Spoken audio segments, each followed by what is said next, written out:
Hey, toy fans! Welcome to the Toylines podcast. Today's an interesting show because Ian and I have our reading glasses on, and today we're doing book reports. All of the best books about toys.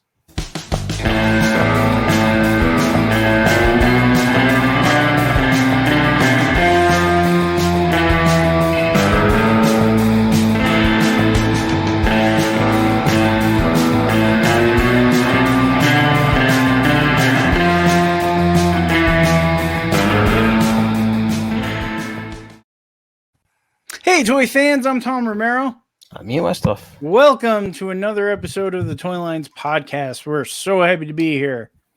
And not to brown nose, but I just want to give another shout out to Pixel Dan on last week's episode. The book is The Toys of He-Man and the Masters of the Universe. Go to Amazon right now. Pick it up. You will not regret this. I can't even wait. I'm getting goosebumps. I'm getting He-Man muscles just thinking about it. So how you doing, Ian? Doing good. How are you? Good. Went to my first movie today since COVID. An actual theater? In the theater. Wow. What was that experience? It was... it's so weird. I have to ask that. Yeah. It was weird because... it wasn't weird. It was weird. So, everything is almost hands-free now. Tickets ordered in advance. They don't take cash to concessions, which is kind of a bummer because they didn't want to charge it. When you go to get your Coke, you don't need to press the button. You take a picture with your phone. And you get soda? Yeah, and it brings it up on your screen. It's got that little weird barcodes. I don't know what that thing is called. Oh, the QR? Yeah, that's what it is. Okay, yeah. And then the theater at the moment is only in New Jersey, 40% occupancy, and and then it's spread out. Only certain seats are available because of social distancing. Okay. So I will say this: the theater we went to today, it's a Sunday. The malls are closed in the county I live in, as you know, which is probably a strange thing to hear from anybody out in the States. Most malls are probably open on Sunday. The theater was crowded. There's a lot of groups doing parties. Okay. Yeah, birthday parties, I guess. Yeah. You could rent a theater for a private showing with a group of people, which has always been the case, but now more than ever, people might feel safer doing that. The theater was 5 groups, including us. So it was the first showing of the day. It was a matinee. It was 12:30. I prefer to go to the matinees at 10. Right. That's just kind of an old man. But we saw Raya and the Last Dragon. Sorry. Oh, okay. Yeah. How was it? I didn't love it. My wife liked it. I'd rather see Barry Gordon's The Last Dragon, but it had its moments. I felt like what they were trying to do, they didn't achieve. Oh, okay. But it was okay. But she really liked it, and everybody has a different take on things.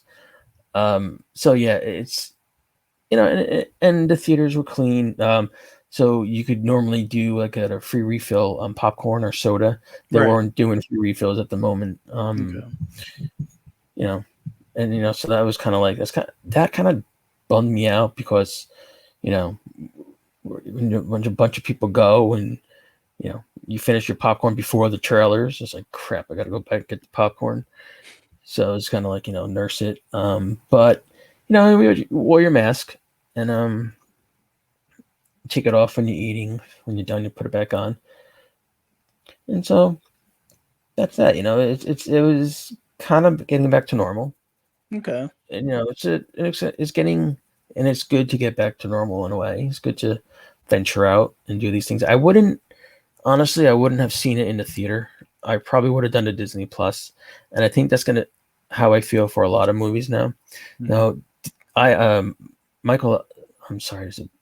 it's Bob Iger, not Michael Eisner. Bob Iger did say that they are not going to stop Disney movies in the theater. They're going to continue it, but also continue the Disney Plus. Okay. And Yeah, for now. honestly, I kind of think for the future, but I don't really think that's a terrible thing. No, I like the option. I like the option if anybody is sick and they can't leave the house for whatever serious reason. This is a good way to let them experience the feature. You know, if somebody's like bedridden or something. So I think it is a good idea, and it gives you the option. I personally would have stayed home to see this movie. Like Ghostbusters, I really want to see. I would definitely go to the theater for that.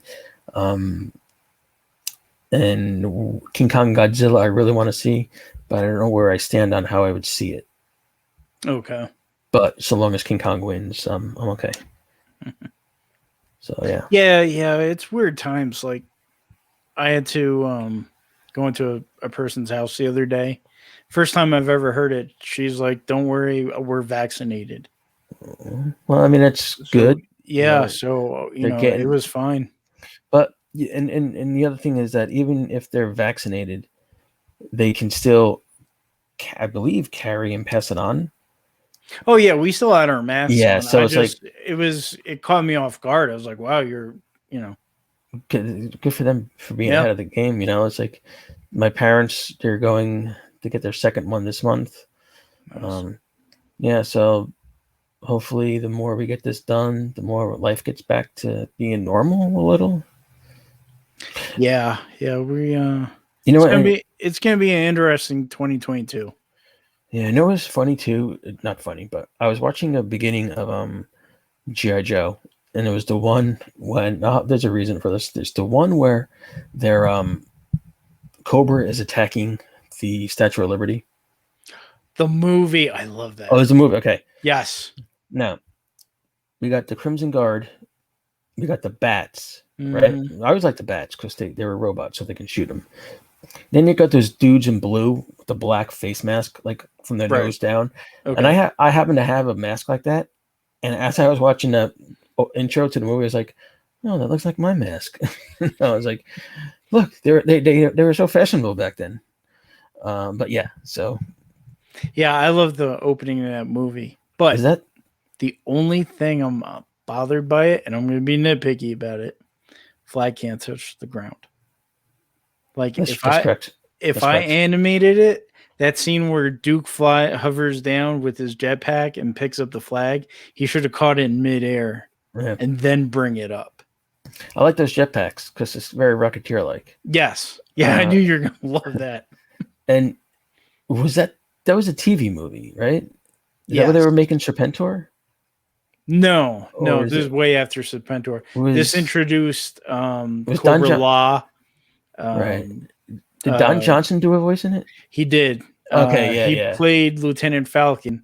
Burgess Meredith played the villain, Nice. Globulus. That's I hope terrible.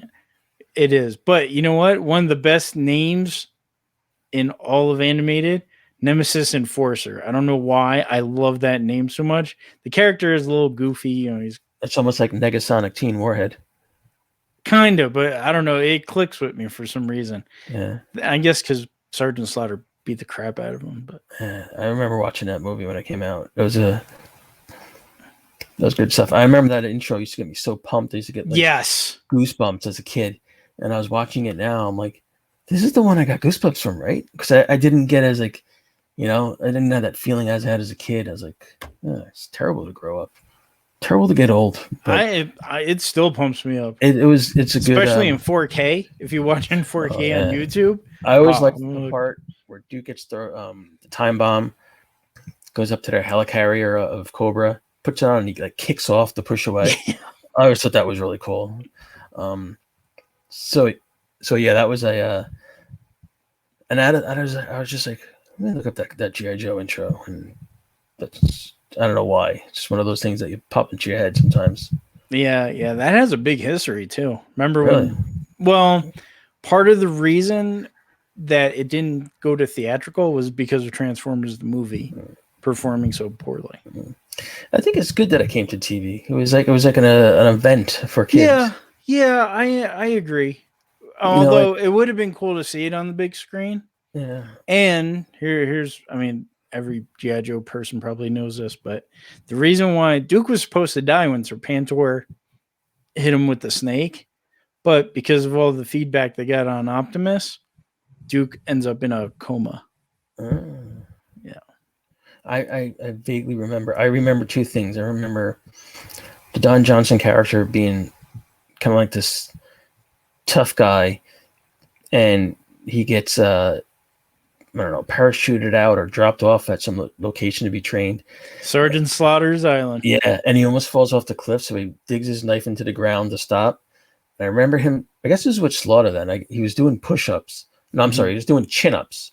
And he was struggling. I guess they were doing a lot. Was it Slaughter who's doing it one-handed and pulling him up with the other one?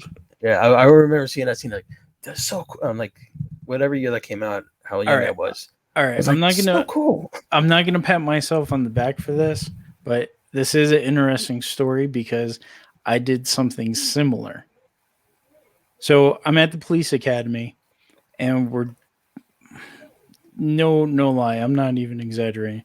We're up to like 300 and some odd push-ups. Eesh. The guy next to me, he's about to pass out, and the coach, he obviously was a hardcore coach. So I love him too to this day. So we're doing our push-ups. I'm looking at the corner of my eye, and he's about ready to pass out. So I get under him, and he's resting his chest onto my back, and I'm still doing push-ups. So it looks like I got screamed at.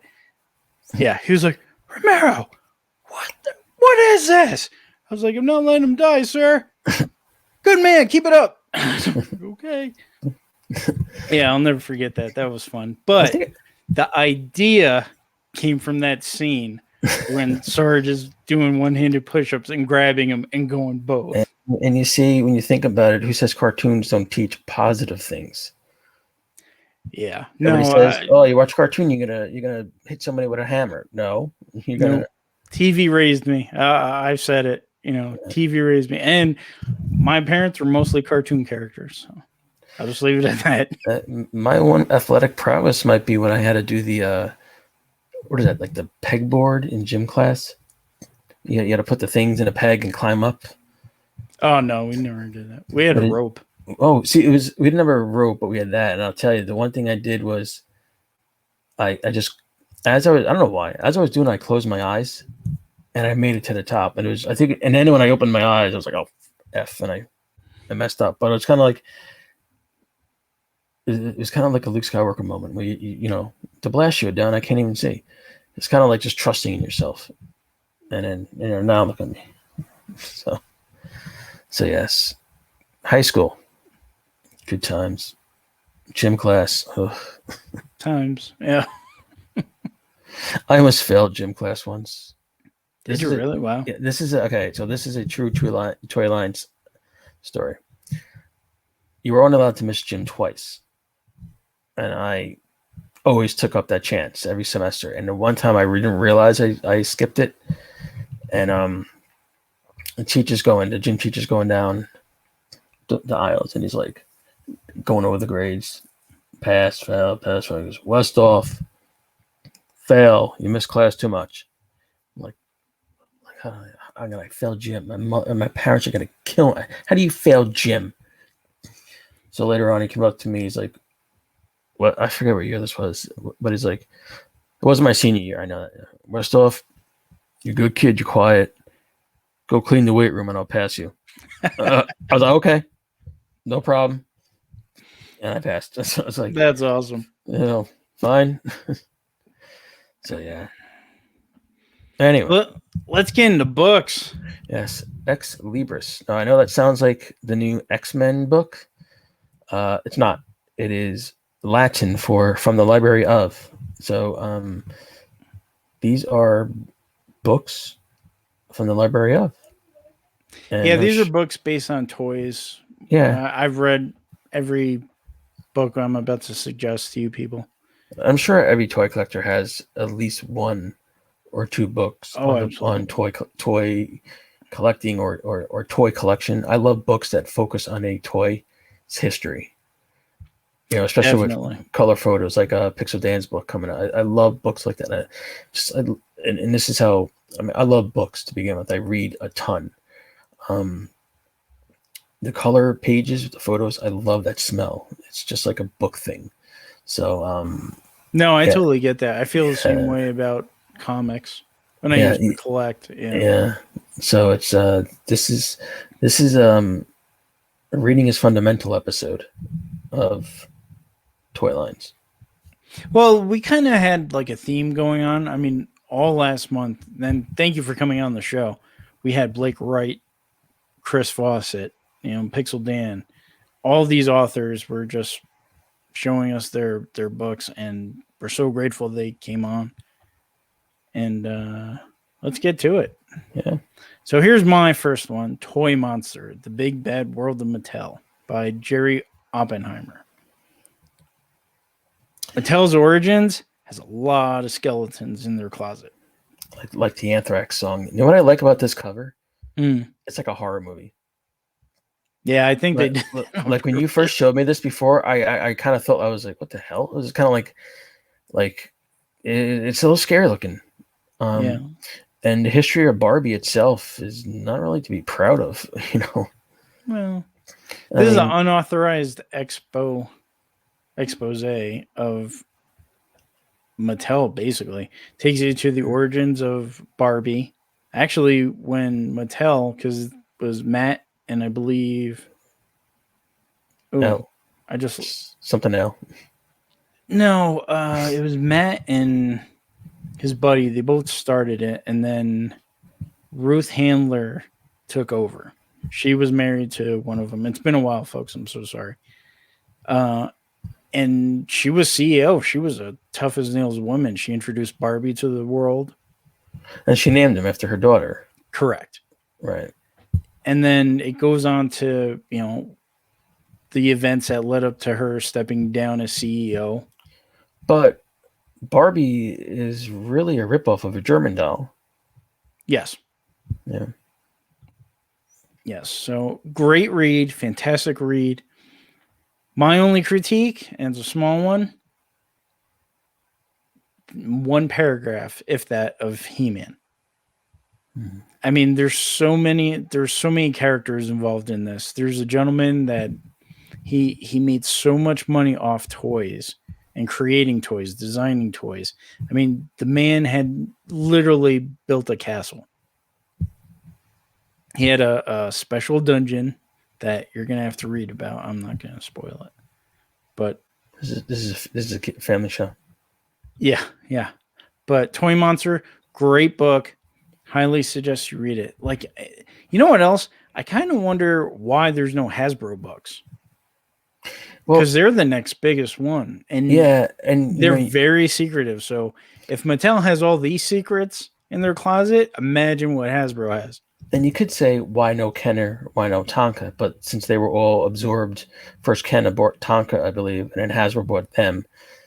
Yeah, Hasbro would have probably some interesting stories to tell. And then some that's our sites, book, Ian. That's it. We're pitching it. Yep. Like Playmates, which was originally, I believe, a Chinese toy company, made baby dolls. It still is, yeah. It still is, yeah. Their history is on their website. And it's really like, the turtles that made them. But it would be also interesting to hear about like how these companies came to be. Like Nintendo. So around for like 100 years, and it started out making playing cards, and now it's like video games. Like, so that would be a really interesting book to read. Yeah. Okay. So my next one, I'm a little bit biased, but Mastering the Universe by Roger Sweet. Now, if you're not a He-Man fan, you might know the name. Roger Sweet was one of the designers at Mattel. He helped create He-Man and the Masters of the Universe. It's a great book, interesting book. It really is Roger Sweet's point of view from his whole life. He talks about how he was a scrawny gentleman and he always dreamed about, having proportions like Arnold Schwarzenegger. He talks about weightlifting and, trying to get bigger. and his whole experience with creating He-Man and what happened to him after he left Mattel. So this is a biography, Pretty basically. much. The title may be misleading. He-Man, and but so that's interesting that it's from his point of view. Wasn't there a gentleman who also said he created He-Man? There's a whole bunch. Well, okay. Here's the how two I main see it. guys. Mark Taylor. Right. So it would also be interesting to see a book from his point of view. Interesting enough, he's writing it currently. All right. And that, like, I would think as a He-Man fan, you would want both on your shelves. Well, or depending the way on I like see more. it, He-Man has a lot of fathers. There's a saying that goes, success has, a lot of fathers, and failure has none. Mm. So that's pretty much how I see He-Man. And I guess with He-Man, because so many people like added things in, like, oh, we're gonna have. Did I tell you about the cartoon we're gonna have? And they were like, no, and like kind of things like that. Mm-hmm. So in a way, these people who came up with ideas are a father of part of it. Right. Like I said, no one man created He-Man. It was it was just a cooperation of gentlemen that all worked for Mattel that came up with different aspects. I'm going to use a weird reference, but it's like in Norse mythology, Heimdall has 9 mothers. So don't ask me how that works, but same thing. Mother's Day must be tough. Oh yeah, it's 9 visits, 9 cards. Yeah. So next one from our favorite creator, The Art of Todd Mcfarlane, by Todd Mcfarlane. He wrote it himself. Oh yeah, I mean I love this book. It's so insightful. Does he have is there a lot of pictures in the book? And if so, are they colored? There are. And the reason why I'm bringing it up is because, granted, most of the book contains his comic book artwork, but there are chapters in it where he does reference McFarlane toys. It's a wonderful book. I mean, he clearly is a true writer. I know a lot of people knock him down for it, but he really is a talented writer. I think if you're interested in the artist, then you're going to want to see not only his artwork, but about his career. And when you look at something like Brushed with Passion, which is about Dave Stevens, the creator of The Rocketeer, that has about The Rocketeer, it has his artwork, about his life story. So those are the things you're going to want to see when you're an artist is or has broadened, like much like McFarlane did, into an industry, a business, not just making comic books, but making toys and Image Comics. I guess if like you would say, okay, that's an actual action figure. Wow. So would you say if Stan Lee was, you can kind of say he's the father of Marvel Comics, would you say McFarlane is the father of Image Comics? Even though so many people have created it. But it's really like the outspoken godfather of? That I would agree with. The outspoken godfather. And to an extent, he's a good promoter like Stan Lee. He is. He's also, in my opinion, one of the leaders of modern toys. Because all the Four Horsemen worked for him when they first started. And Todd was pushing for more detail, more deco, more articulation. I mean, you can look at a figure today and, you could see Todd's influence in it. From a different company. Yeah, exactly. Right. Like, I'll be honest with you, this may sound weird, but when McFarlane Toys first came out with the Spawn figure, huge hit. Everybody loved it. And then years later, more detail, more articulation. And one day I was like, it'll never happen, but could you imagine if He-Man or McFarlane got the license for He-Man and Masters of the Universe and we got those figures? Essentially, through the Four Horsemen, we did get those figures. The Masters of the Universe classics, which I still argue is the best toy line ever. So kudos to McFarlane. The book is The Art of Todd Mcfarlane.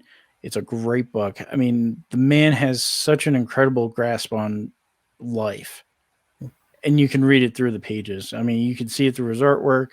He's mastered life. That's why he's so successful. But the simplicity, as he explains it, is so, like, he basically said, all I'm doing is using common sense. I mean, it's right in front of you. I just showed you. That's his whole philosophy on life. Yeah, I mean, it's a great book. It's interesting. Let's see here. Here's another one of mine. Sorry, folks, I am He-Man biased, but I love this book. This is cool with the mini comics collection of He-Man and the Masters of the Universe. Now, this is a collection of not only the vintage, it includes She-Ra, New Adventures, some 2000X from Val Staples Company, MV Creations, and it even includes the first 3 comics that came in the Classics collection. So you're essentially getting the whole story of how He-Man. These minis, they were like, I remember getting my toys, and they were rather small. They were mini. How are they presented in the book? They're a little bit bigger. They're okay, not. So like, I mean, it's an oversized book. It's a hardcover, right? And I'm not gonna like strain my eyes needing binoculars to look at the words because my vision's going. Okay. Well, maybe with the Classics one, because I kind of felt that way too, but it's a little bit bigger than the actual mini comic, so it's legible. Did they touch up the lettering or anything like that when they did it? I think some of them were remastered, if not all of them. But yeah, they Val and Company did a really good job. That's cool. With scanning and stuff. And it also includes my favorite, Dragon's Gift. Now, part of the reason why this particular comic is my favorite is because it's one of the comics that I learned to read with. My mom saw me flipping through it, and I had a bunch of questions, but like, what does this mean? What does that mean? And then she sat me down and she was like, all right, you're going to read this and I'm going to show you how. Nice. So, who's the, can you bring that picture back up? The one that you learned to read with? Who's the dragon? That's the dragon, right? In the background? Grandemir. Okay. Right. Okay. So, Masters of the Universe mini comics guide has all the greats. I mean, you'd be surprised who worked on these mini comics. People like Bruce Timm, Mark Texeira, Stan Sakai, and also a little bit of update, Scott Knightlick and Larry F. Houston. I mean, Bruce this Timm.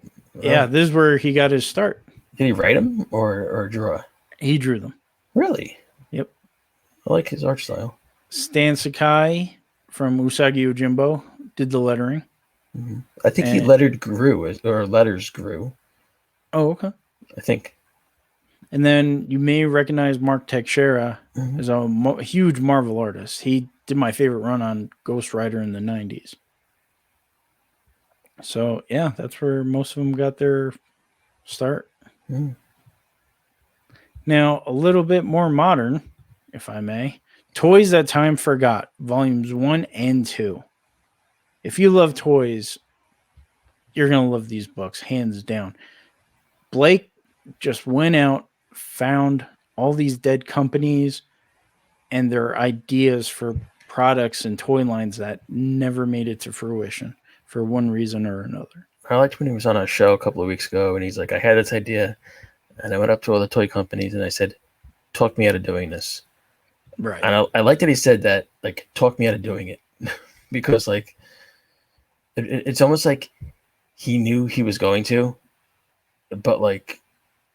Yeah, he wanted to challenge himself. Stop. Yeah, that's a challenge. I mean, I would not know where to begin. I love researching things. I wouldn't know where to begin with that. But I love...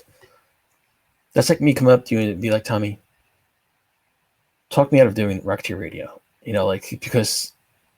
You can't do it. You can, and it's almost just like you're looking for the validation that why you should be doing it from somebody. So it was a great little thing when he told us. I I found don't that know fun. if it was validation or more he saw it as, do you think I'm wasting my time? Maybe it is a validation.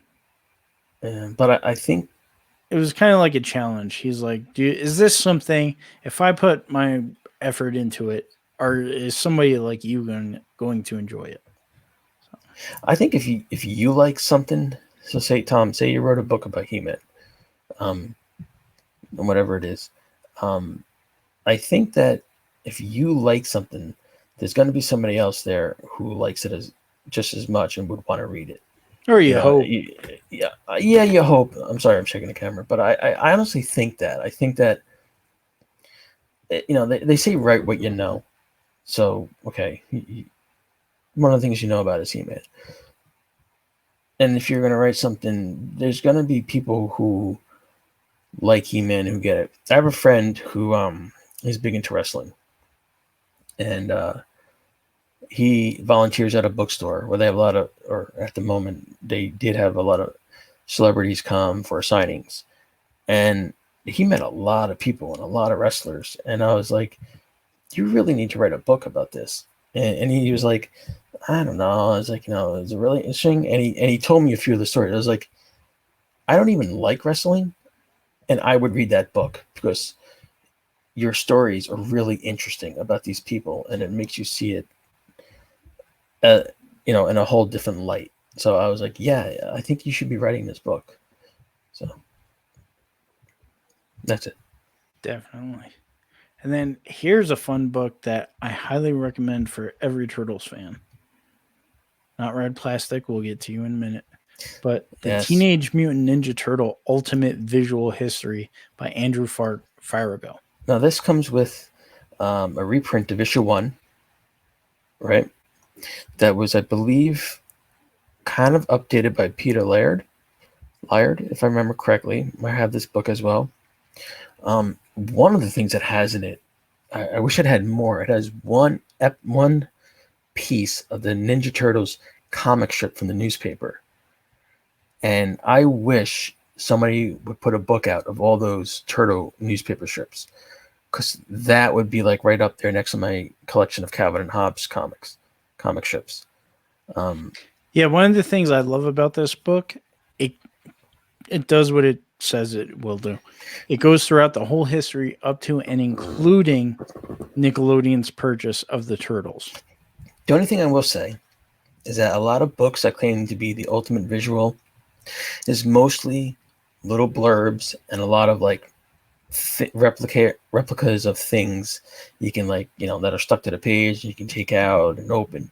But this book is a very well written history of the Turtles, so it's more than just visual. It's also a good tome of knowledge about the Turtles. So this is a definite book. If you're a Turtle fan, you want this book. Definitely.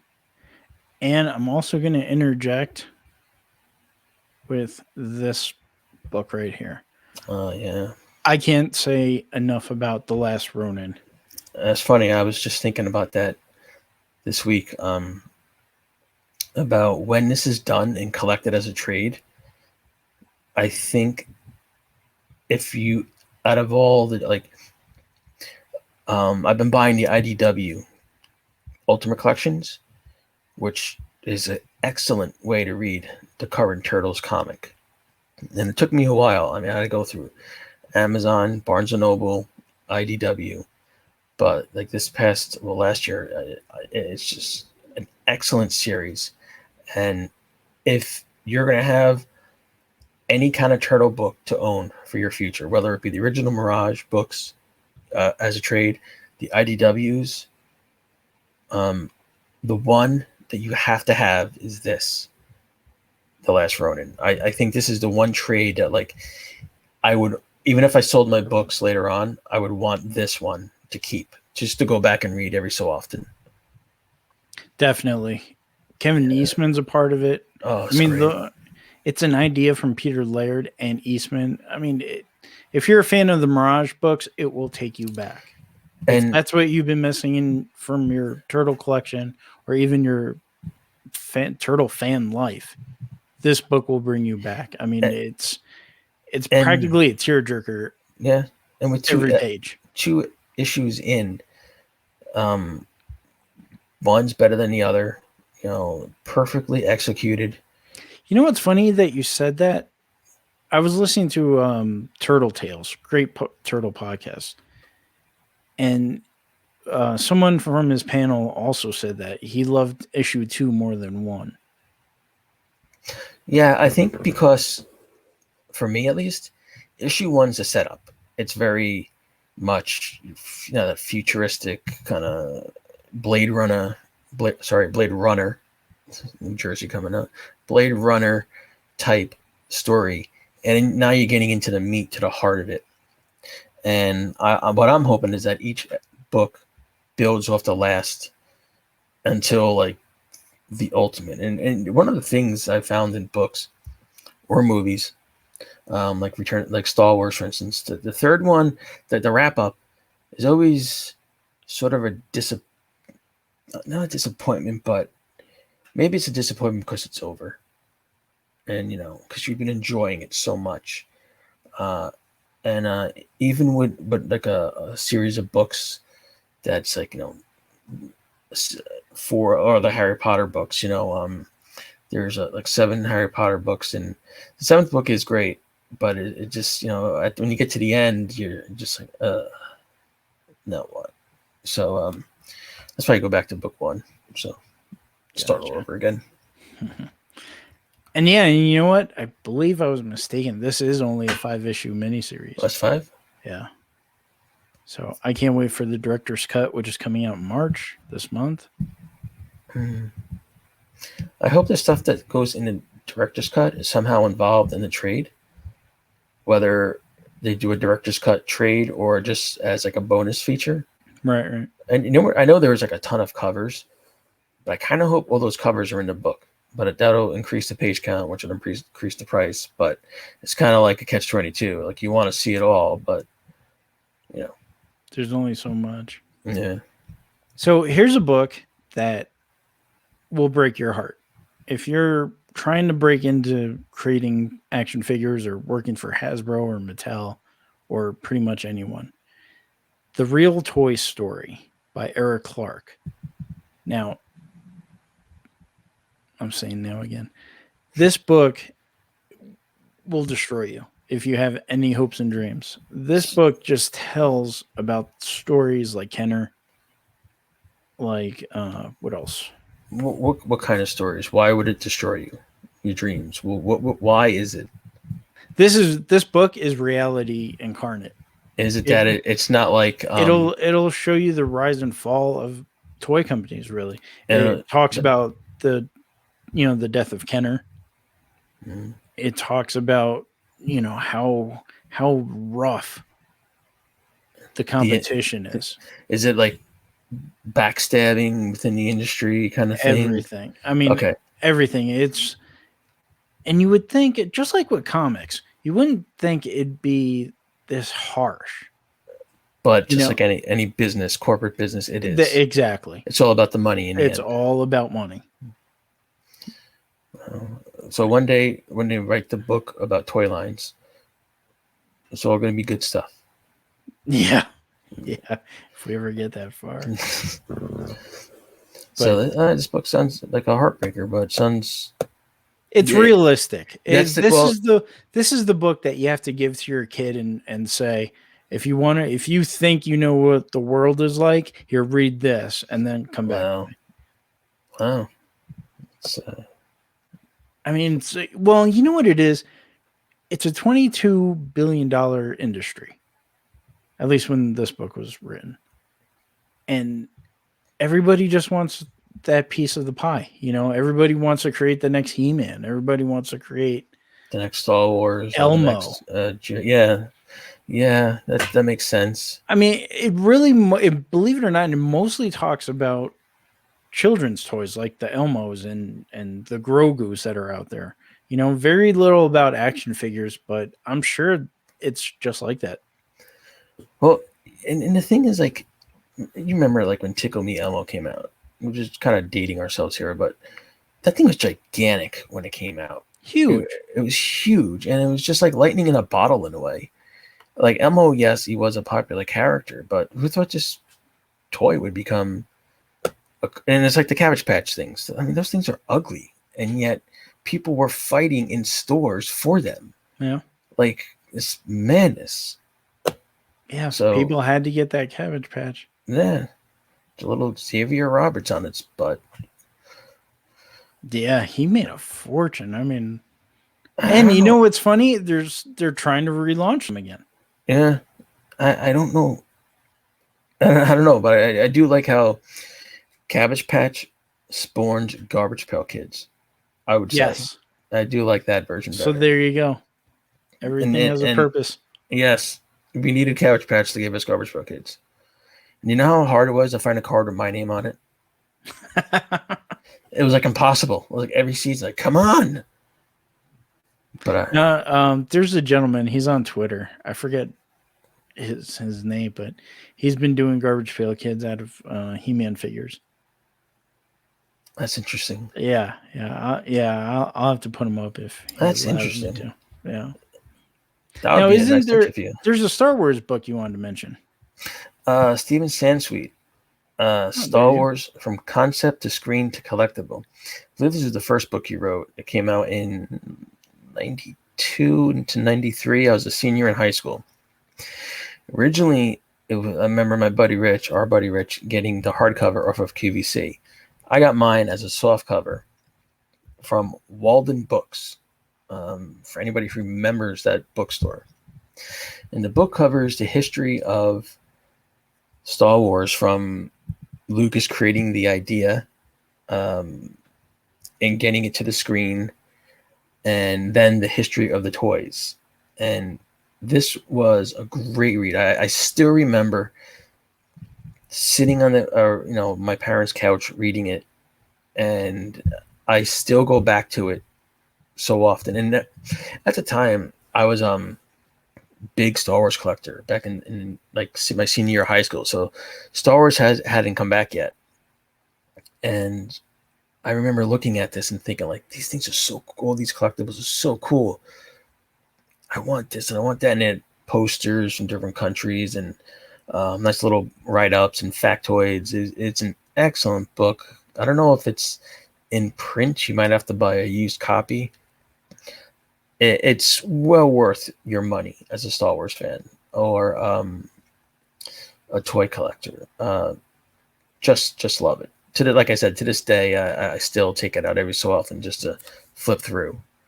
So yeah, good book. Awesome.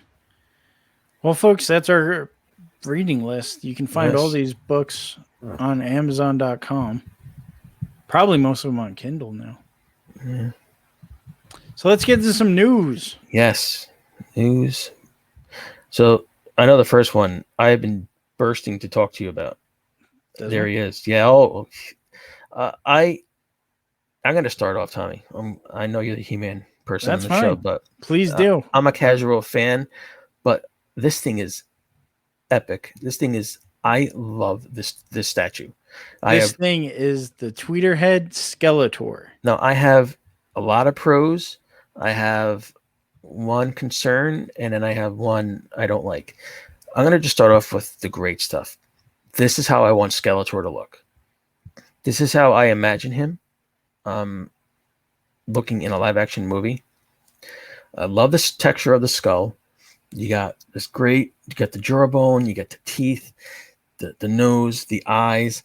I would love goods cape. Oh yeah, we're getting to that. I would love to see this glow in the dark. I would love to see the eyes glow. I love that leather look to him. The little the bones cross for the logo. Dude's built like a mofo. Now the cloak comes off, and you can see the shape of the skull, and there's so much texture into it. The hood. I'm sorry. Thank you. The hood comes off, and like the design on the skull is incredible. It's beautiful. And I'll be honest with you. I don't mean to cut you off. Just if I can interject real quick. I'm not a huge fan of Tweeterhead on some of their busts, but they knocked it out of the park with this one. They knocked it out of the friggin' universe. Now, I love that the hood is, I believe, it's posable. They said, and if it's not, don't quote me on posable. But this hood is beautiful. It just the way it cloaks around him, and looks like this nice soft fabric. It looks awesome. And here's the best thing about it: the hood, when it goes into the cloak, it doesn't stop short of where his shoulders would be. It goes to the end of the bust, and I think that sells this all the more. That the cape is that long. Otherwise, it would look ridiculous. But I love the fact that it goes that long. My concern is you would want this in a glass case, because I'm thinking how the dust is going to collect on the fabric. In which case, you're going to need a like one of those masking tape dispensers to get your lint off your clothes. So I wouldn't want dust to ruin the fabric. And then I would love to see. I think this works well for Skeletor. I think people would look kind of freakish if they did one like this. But I would love to see one for like not every villain, but like Beastman, Trapjaw, maybe Hordak. My only concern that I don't like about this is the price. Hit it with them. It's $1,099.99. How crazy is that? It's crazy. Now, I don't know if... But it might be worth it, though. Well, here's the thing. So I've been thinking about this a lot. I don't know if toys are becoming... and it's a good and a not good. Like, some people can't afford that. Most people can't afford that. But that doesn't mean not make it. Go ahead and make it. And if you can buy it, good for you. No, there's no shame in that. And I guess that's what's good about HasLabs and doing like the Razor Crest, in that they're going to make it, and they're only going to make so much if they get the pledge in a way to do so. So toy collecting has kind of found different budget realms. However, I would love for them to make a mini-sized version of that Skeletor. I know my brother would love it. So we used to play He-Man, and he would always be Skeletor, just like skeletons. And I always like to be the hero anyway. I have to send him a picture of that because he'll probably freak out. It's just a beautiful looking thing. So yeah, if they made like a smaller version, I can. That was more affordable. I can totally see that on a shelf somewhere. It's a really nice piece of work. And check this out, 28 inches. Well, yeah, it's like life size, I guess. It's just the box is huge. Yeah, the box has got to be huge when they ship it, or that it comes in. But it is a really nice thing. Statue. Definitely. Yeah. So this just in from Comic-Con. They have announced that San Diego will be canceled. However, it will be virtual July 23rd through the 25th. However, a smaller in-person event will take place this November. Do you say so? Let's talk about a year from now. Pandemic's kind of under control. Everybody's vaccinated. Conventions maybe go back into full start. Do you think the virtual end will drop, or will it continue? I don't think it may continue, depending on like panels, but you have to understand this is a big moneymaker for Comic-Con. Oh, I think the panel, I'm sorry, what is it called? Jesus, I think the Tommy, help me out here. I think panels, the computer aspect of it, of people from home watching it, might be good for certain things from like, say, for Toy Fair. Right. So say certain reveals. Well, see, that I disagree with. Yeah, you could do a virtual Toy Fair, but let's think about it. When you go to Toy Fair, it's an event. Oh, I love going. It's something we all love. And part of that is getting to see firsthand what the action figures or what the toys look like. But you can't get that same experience. Oh, no. But do you think over a screen? Do you think they would do something a toy company would do like a little mini presentation or a recap, maybe at the end of Toy Fair. Yeah, well, that's what we're experiencing now. I mean, we just Yeah. got the invite the other day for a Toy Fair event, and it's For all virtual. yeah, was that for the May show? No, it's Chris, I mean, oh wait, Toy Fair would have been last I'll month. tell. Yeah, I'll talk to you about it afterwards. Yeah, I missed Toy Fair.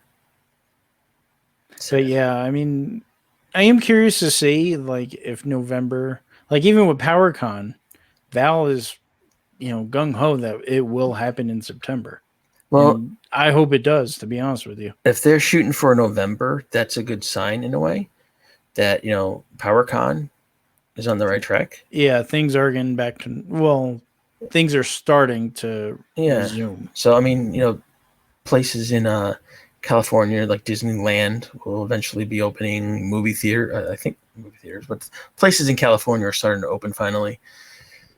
So, it's good. But Mickey does also have some bad news. Disney stores are closing. Yeah, not all. 20%, which means in the U.S., I believe it was 300 Disney stores in the United States will be closing. Okay. No locations given at the moment. They're going to be focusing on their online retail. And this is what bugs me.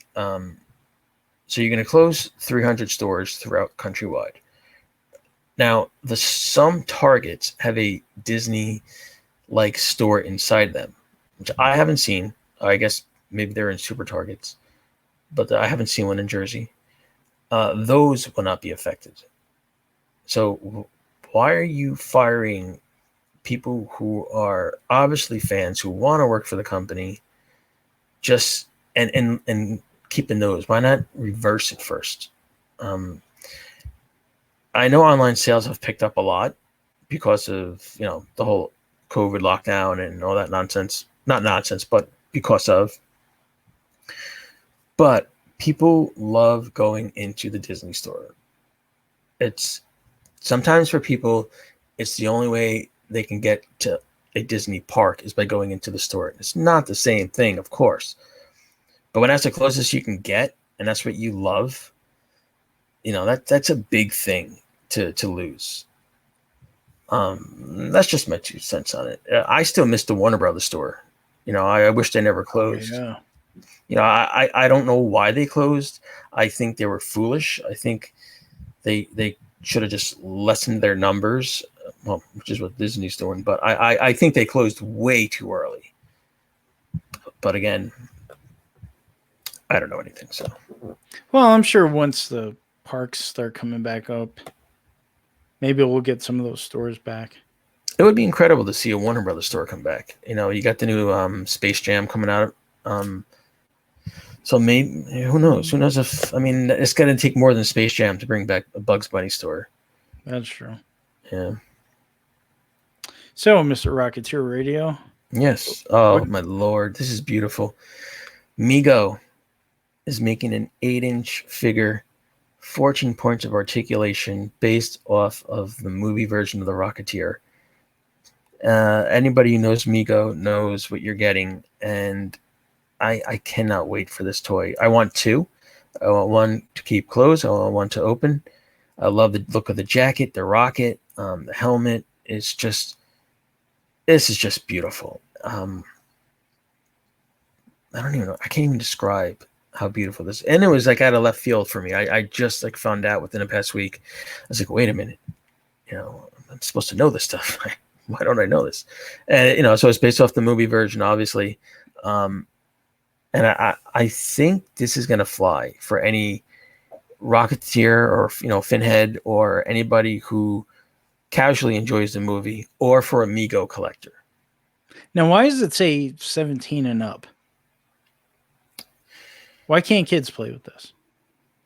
I don't know. That doesn't make any sense to me, actually. I don't know. Is that a Mego thing? I have no idea. I don't think so. I mean, Migos were for children back in our day. Well, yeah, my brother still has his Spider-Man. I remember having a Planet of the Apes one. they were dolls for boys. When you really think about it. Before action figures came along, but I wish we would get the 112 treatment. That's what I really want to see. Yeah, I mean, this is really nice looking for a couple of heads, different hands.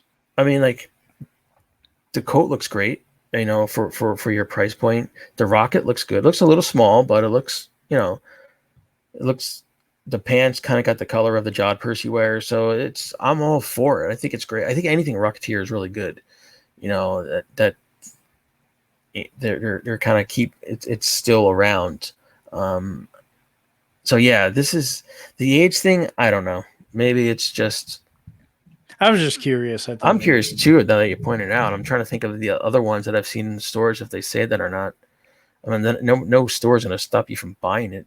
They want your money. So yeah. But yeah. So the Four Horsemen has just announced pre-orders for their Mythic Legion Wave 4 All-Stars. And it will include Vitus, Tibius, Sir Owain. Like the armor. Yeah, I actually have this one. And Scaphoid. Now, along with those All-Stars, it will also include homage figures from Motu. Now, Mossman. Yeah. It's like sounds like some kind of antibiotic.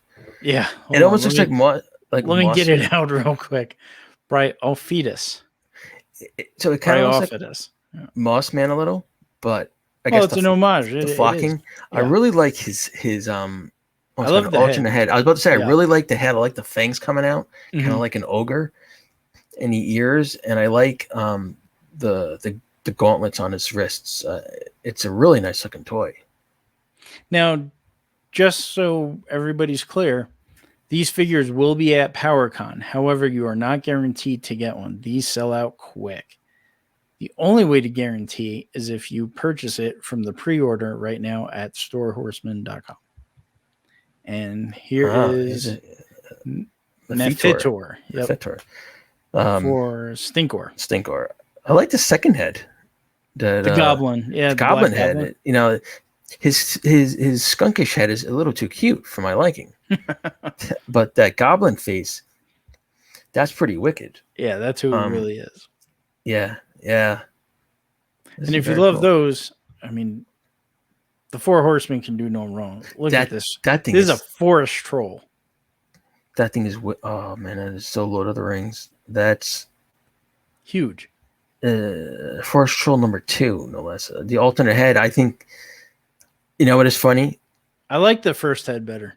The first head that's on him is very brutal and scary, very Lord of the Rings cave troll. That second head is more Hobbit-like for a troll. Oh, okay. And I'm just going by Lord of the Rings standards and not Hobbit and Tolkien.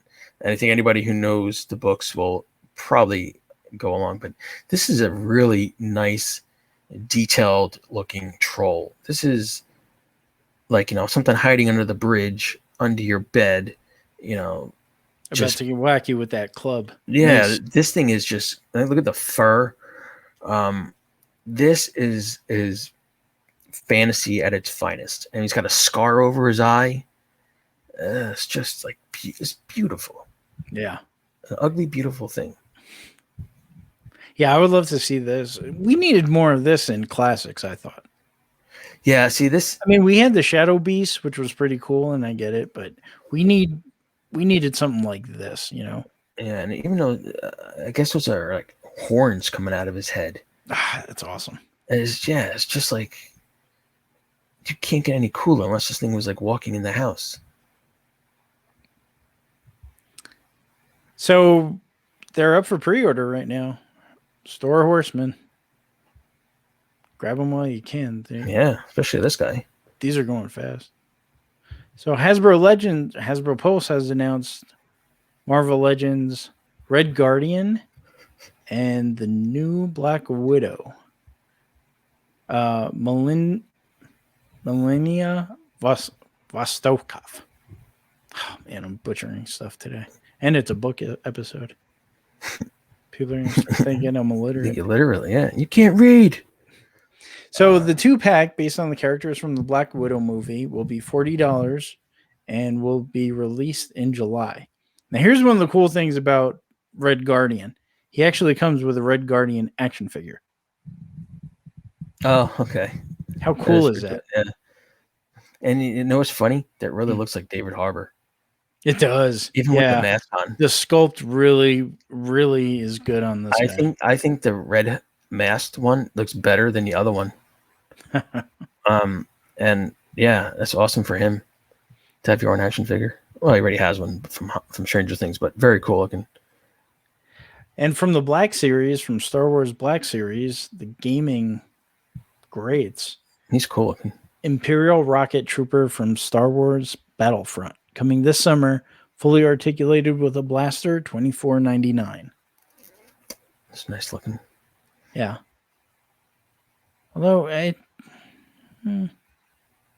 guess, I mean, I like the regular stormtroopers. He's a stormtrooper with some hoses to a tank, basically, Exactly. but he is cool looking. You know,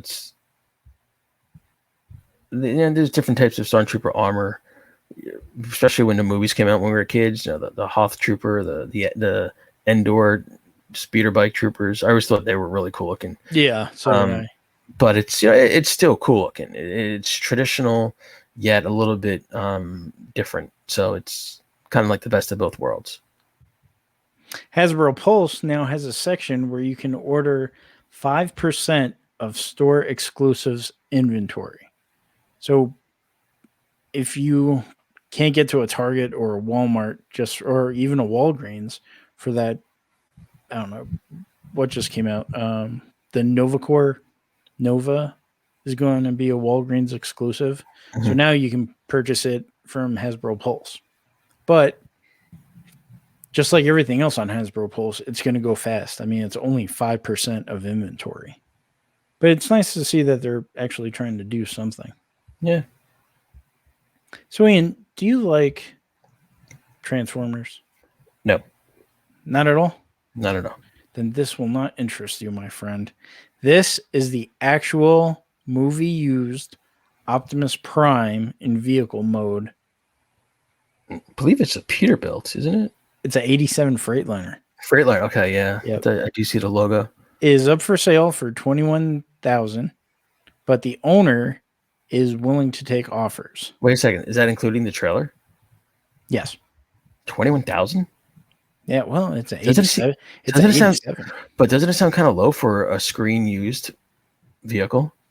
You know what? This would be great for conventions as like a show item. Yeah. But it is a little roughed up. The grill's damaged, and I believe it could use another once over with paint. Yeah. Yeah. And I'm sure looks like a dual cab, so you can sleep in it. My uncle used to own a truck yard. And whenever we'd go visit, we used to go play in the trucks. Nice. Yeah, it was so cool. But yeah, 21,000 is that's like buying a new car. So yeah. I was just kind of shocked about the trailer coming with it. Now, if it's full of toys, then you're getting a real bargain. You know what would be awesome if he would put like the Autobot decal on it. That'd be awesome. Yeah, I guess that's something that a buyer can do too, though. Actually, there's a trailer in Canada for Toys R Us that actually has that symbol painted. Oh, really? Yeah. Interesting. So we all know about Revelations, the Kevin Smith He-Man show will be released in the summer, but the all-new He-Man and the Masters of the Universe show for kids will premiere in the fall, shortly after the Kevin Smith film. See, that's good. No crossover at the same time, you know? Yeah, well, the Kevin Smith one is probably more for adults. You know, probably more violent and stuff, and maybe not 100% appropriate for children. But you're going to check out the kids one, I'm sure. Oh, definitely. Yeah. It's like when I watched Disney Junior's Rocketeer. I mean, you're going to watch it as a fan at least once through, so you can give it like a People of Return here episode. Yeah, I don't think it'll be bad. That's just my hint. I I think it's going to be updated for today's youth. So that's true. there may be some things. I mean, Shira, I enjoyed. It was okay, but and I hate using this term. It wasn't my Shira. I understood it. I get it. You know, I just had some critiques. You know, I didn't like Yeah, how the Hordak storyline was interesting, but it wasn't for me. and Basically. that's okay for Right. and I think that's an honest review compared to how others might say. So I think that's fair. Yeah, I mean, it was very mixed in the community, I think I but would. that's understandable. I'm gonna watch Kevin Smith, and I'll probably give this one a go. Like I said, casual fan, so I don't get as invested, but I do want to, you know, see it, so I can understand what you're talking about at times.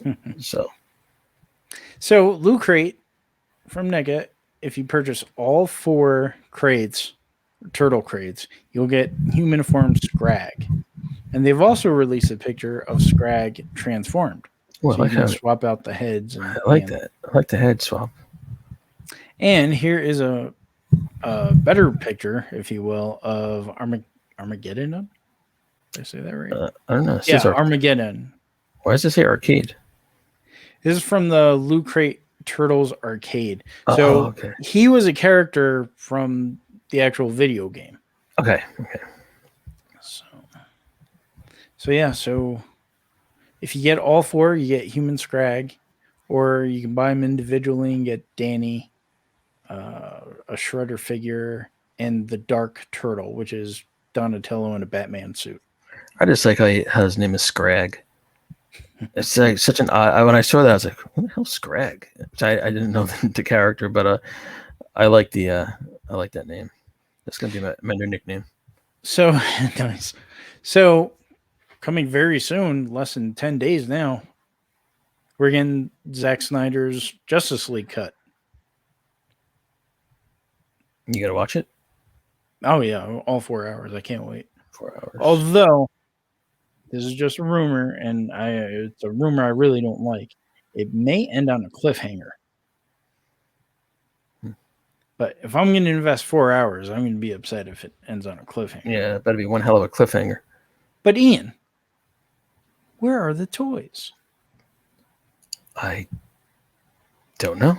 Well, Big Daddy Todd took care of that. So here is the Zack Snyder cut Superman from McFarlane Toys. It's like after he comes back from being dead, right? Yes. Okay. Although they gave him a cape, he didn't have the cape in the comics when he came back at like that. Not in the black suit, right? Right. I kind of like the cape. I think it looks nice. Yeah. And here's Darkseid. Oh, sorry, Batman. Come on. Now this Batman actually looks really good. I know McFarlane has a slew of them, but I'm really digging this Batman. Yeah, he does look good, and I don't really care for the choice of the actor for Batman in this movie. Ben Affleck. Yeah, I don't. He's the dude from Fashionable Mail. I don't see him in this as Batman at all. But this is a cool looking toy. You know, I just recently found out about Ben Affleck. What? He was going to play Michael Knight's son in a Knight Rider movie. TV or theater? No, theater. Could have been. Who knows? That might have been good. Yeah. I'm surprised they haven't done it yet. And here's Flash. I think he looked really good. Now, like you, I have the same feelings for the actor. Yes. And this was my thoughts before he chokeslammed that lady, but yeah, allegedly. I like the armor. I like the suit. I just don't like the cod piece. I feel like it's just like, I don't know. I like the suit pretty much. It looks more like armor though, compared to a traditional Flash suit, which looked like it was more of just like fabric. And you like the fabric look then? Yeah, because there's probably a reason why they in the movie that it looks like this. I'm assuming. Well, the CW show, the first couple of seasons, that suit looked really good. Okay. Now, I haven't watched that series. I It's did great. watch the 90s, and Right. I liked how that suit looked. Although I know, looking back on it now, it looks It's like all padded. thick Yeah. and heavy. He must have sweat buckets in it. But I kind of go for the more traditional. But again, the Flash I grew up reading was Wally West. So, but he is pretty cool looking. Yeah. Yeah. I mean, Todd's doing it again. I mean, the man can do no wrong lately. So Star Trek Prodigy is now going to be on Paramount Plus. It's a children's animated show for a new generation of Star Trek. Now, I believe this is the one where Captain Janeway will be on. Yeah, see, I'm not a Trek fan, so I don't really have much to say about it, but I'm just curious, where are all their uniforms? where's the red shirts? They're the ones who usually die. I I don't even know what kind of aliens these are. I thought maybe there would be like a Klingon or traditional aliens that you see in this throughout the show. You know what? I do like the rock guy. I mean, I don't know him. There's a robot person and something that looks like a gelatinous glob. So I am curious. I think that's their names, actually. Robot Guy, Gelatinous Glob. I'd be down with that. But where are their uniforms? I mean, is this an origin story or maybe they're like cadets, and maybe they're younger than they look, and they're like cadets joining or something. Oh, that's a good point. Yeah. I don't know. I do like how Gelatinous Glob guy, Triple G, has like that shiny, cloudy, sparkly look to him. Yeah, that's an interesting feature. If the coloring. So nice. They're nicely made, though. You love puppets. I love puppets. I do.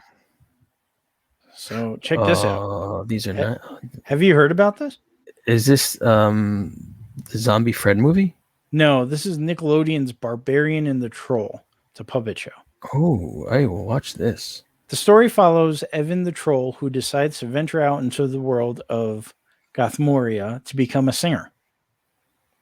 He soon meets Brendar, who is voiced by Spencer Grammer, who also does the voice of Summer on Rick and Morty. The two battle an evil demon and encounter a wacky cast of characters, and it will premiere on Nickelodeon on April 2nd. This has Jim Henson quality to it. Yes. Puppet-wise. Now, there's a movie, I think it's called Frankenzed. It's about Frankenstein and a zombie. I believe that's what it's called, and it's a zombie horror movie made out of puppets. If you're a puppet fan, I advise you, or I recommend, whatever the word is, check it out on YouTube. It is so cool. That show looks really cool. I definitely want to check that out. Yeah. So we were just talking about this last episode. The Simpsons. 2 more seasons, huh? 2 more seasons. They're up to 34. So they had what was the number episode that they just hit? 700? 700, yeah. So they're going well past that. I really hope they make 1,000. Oh my God, could you imagine? I would love to see that happen, just because that's like unheard of. You know what I'd like now, since they're going so far? I'd like to see my first child actually look at a brand new episode of The Simpsons. I was gonna say I'd like to see in the future episodes, see them like older, Bart and Lisa, and that's how the show will be. But then again, I don't think that will work. I think that's when you need to stop. It's funny, like to do some of my favorite episodes are when they're older. Yeah, but those that 90s episode. That's like my favorite one. A one-off though, when it's just like that's what the episode's about, and it goes back to being normal. Like one of my favorite ones is when Homer's looking for his soulmate, and Johnny Cash is the wolf or the coyote. Mm-hmm.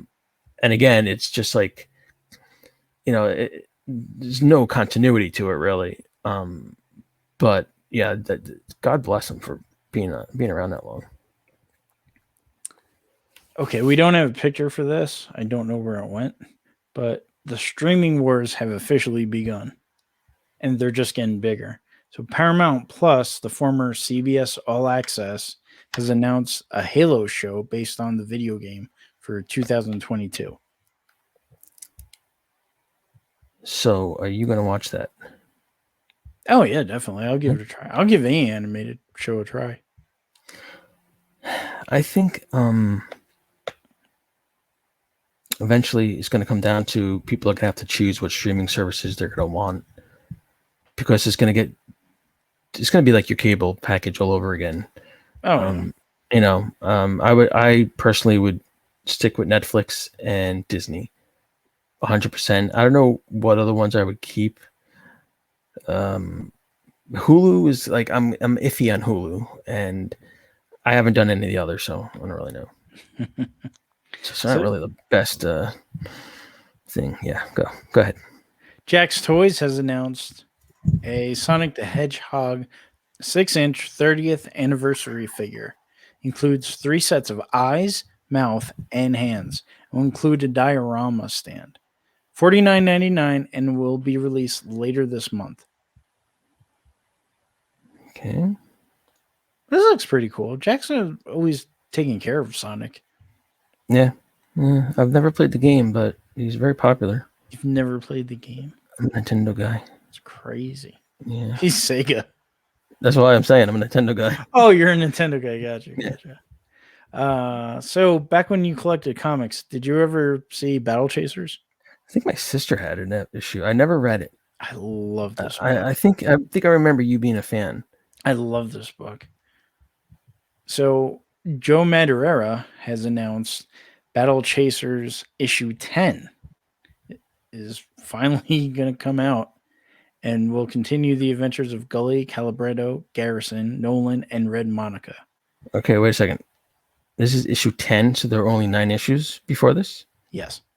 How long has it been between issues 9 and 10? Too long. Wow. That's a great question. That's weird.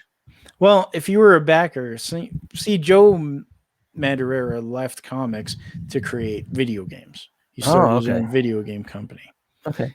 And 3 years ago, maybe now, Night War or Battle Chasers Night War was one of the games he kickstarted. Okay. So if you were a backer for the Night War, you will be the first in line to get issue 10 if you signed up for that reward. Okay. Yeah, I can't wait. I mean, I love every character in this book. I mean, Calibretto he's a steampunk robot. I mean, what's not to love about that? I don't know. Interesting. Yeah. Is this a 90s book or like a 2000? He started it with Cliffhanger. So yeah, the end of the 90s. Okay. Yeah, it started out as an Image book under the Cliffhanger title or imprint. And yeah, we've been waiting ever since. So. Wow, that's good things come to those who wait. Pretty much. I'm sure it'll be excellent. Now, there's a new Star Wars film in development. Star Trek. What did I say? Star Wars? Yeah. Did I really? I'm sorry. Really did. You got to edit that out. A new Star Trek film is in development with Star Trek Discovery writer Kalinda Vasquez. And J.J. Abrams' Bad Robot is attached to produce. So JJ's doing everything. He's doing. Wait a second. New Superman. It just came with the picture. That's not really the date. Okay, I was like, I'm trying to think what 2029 or I was like, when is this coming out? So they're still doing it. Okay. Yeah, I want to know what happened to the Tarantino one. Don't know. He was working on it. Maybe the budget was too high or too many F-bombs. That'd be awesome. Reservoir Trek. Pulp Trek. Yeah. So that about wraps it up, folks. I just want to say thank you to Brian Salvatore for our intro-outro music. If you're inclined, please go over to hashtag Collectors Helping Collectors. See what you can find if you're interested in stuff or help another collector out by selling them stuff. Thank you to Scott Knightlick at Spectre Creative. We are now on YouTube. And last episode, thank you so much. Please subscribe, hit that bell. But last episode was our biggest episode. I mean, we have over 200 views right now, and we're still going. It's just getting bigger. Nice. Join the conversation at toyspodcast@gmail.com. We are on Apple Podcasts, iHeartRadio, all your favorite podcast platforms. So please tell a friend, subscribe, give us a rating, or do both. Please enjoy our newest podcast, Rocketeer Radio, hosted by Ian Westoff. Thank you, sir. Now, we have some great things coming up with Rocketeer. We do. And I don't want to give anything away because I don't want to spoil it. But I'm really looking forward to it. It's really 2 episodes in particular. And while that's in the works, there will be just, your regular episodes.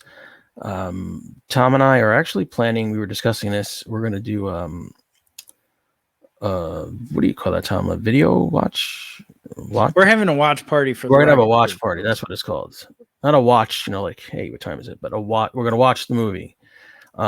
Yeah, so look forward to that and 2 special episodes. And thank you for everybody who does listen and who checks out the Instagram page. I honestly appreciate everybody who's taking the time out of their day. And it's great to see so many Rocketeer fans. It just thrills me. And that, as one hand to the other, please check out Tommy's new show, People of Eternia. Tommy is covering, like I said, every nook, cranny, corner, stone, locked door of Castle Grayskull to give you the world of Eternia. And space. And space. Right. We have a new Adventures episode, folks. And honestly, you couldn't have a guy who puts more effort into his show. There it is. Than Tom. The prep work he does makes me look pathetic. Not at all. I just wish I could talk on a microphone. He's very dedicated to the show, as he is to this one. So if He-Man fans alike,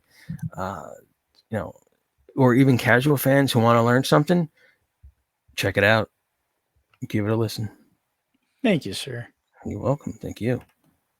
So if you're interested in seeing what we're talking about, log on to www.toy-lines.com for all the latest toy reviews. I have 2 special reviews to do this week. I can't wait to launch them. One is from Mezco and the other from McFarlane. So tune into that. Follow us on social media at Twitter, Instagram at Toylines, Facebook at Toylines or Toy Shelf Magazine. I'm Tom Romero. And I am Ian Westoff. Play with your toys and read a book. Oh, speaking of which, I'm going to do this just because he was so nice to us. Speaking of reading a book, don't forget to pick up the toys of He-Man and the Masters of the Universe. You can log on to thepower-con.com and order not only the toys, but you can order part 2 of the character guide to He-Man and the Masters of the Universe. And we're coming down to the nitty-gritty, folks. These are the last couple of days where you can order from Big Bad Toy Store Action Figure Adventure from our friend Rob McCallum and his friend Jay Bartlett. They're doing great work for charity and tons of information on toys. So check those boys out. Kind of like the best of both. Yeah, best of both worlds. Tons of information and helping out a good cause. Amen. Yeah. Play with your toys. Read a book. We'll see you next week.